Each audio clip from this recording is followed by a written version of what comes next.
It was a Wednesday night in early spring, the kind when the streets feel abandoned and the only sound is the faint hum of streetlights. The two-screen theater on Main looked half dead, its neon sign stuttering like it was on its last breath. Inside, the air smelled of old popcorn oil and damp carpet. Jake had the night off, Emma was free, and they'd promised Jake's 9-year-old brother Tony a horror movie. The auditorium was nearly empty. Nearly. In the far upper corner sat a figure, motionless, hunched, swallowed by a dark gray hoodie.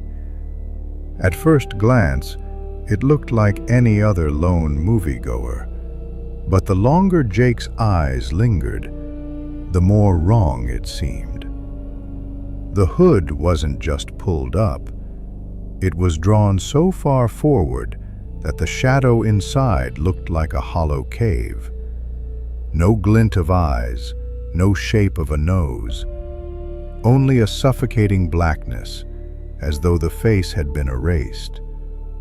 The fabric hung oddly, wrinkled in unnatural places, as if the body beneath didn't quite match human proportions.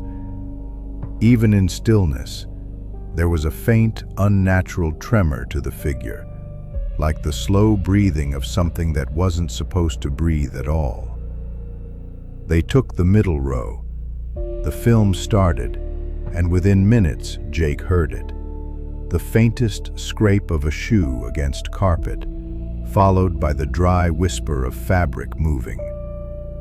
When he glanced back, the hooded man had moved down a row, still slouched, still facing forward. It happened again, and again, each time a row closer. By the third time, he was only 3 rows back, the hood angled just enough that Jake felt it, a direct, unblinking stare pressing into the back of his head. Emma ignored it, but Jake's pulse wouldn't slow. Even without looking, he could feel a cold line running between them, as though the man's gaze was a physical tether. Then Tony whispered that he needed the bathroom and slipped out. A minute later, Jake realized the seat behind them was empty. The hooded man was gone. Jake stepped into the hallway. It was silent except for the flicker of the overhead lights. At the far end, the men's bathroom door swayed as though someone had just gone in. Inside, the cold hit him first, a damp, heavy chill that seemed to push the air out of his lungs. The fluorescent lights hummed faintly overhead, flickering just enough to make shadows pulse. The stalls were open, except for one. On the floor before it was something Jake's mind refused to process at first. A mark.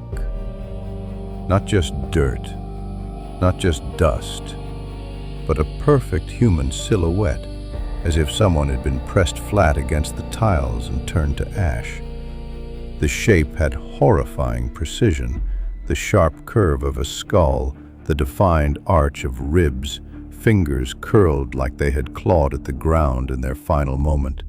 In places, the dust looked clumped and crusted, and when Jake's eyes adjusted, he saw the faint maroon tint in those spots. Dried, ancient blood soaked into the gray powder. Worse, the edges of the silhouette weren't clean. They were blurred, feathered outward, as though something had burned the figure into existence, and the heat had licked beyond its outline. Tiny flecks of the substance still quivered, disturbed by his movement, releasing a metallic, coppery tang that stung his nose and coated the back of his throat. The proportions were wrong in one chilling way. The limbs seemed slightly too long, the fingers impossibly extended, giving the impression that whatever had left this imprint was only pretending to be human. "Tony?" His voice cracked. No answer. He backed out, heart pounding, and ran to the lobby. Emma was there, but no Tony, no gray hooded man. The police came, searched every inch. Nothing. Then they pulled the security footage. The grainy black and white video showed Jake, Emma, and Tony entering the theater. No one else. No gray hooded man at all. Tony had simply vanished. By morning, the bathroom floor was spotless, as if the mark had never existed. But Jake remembers every detail.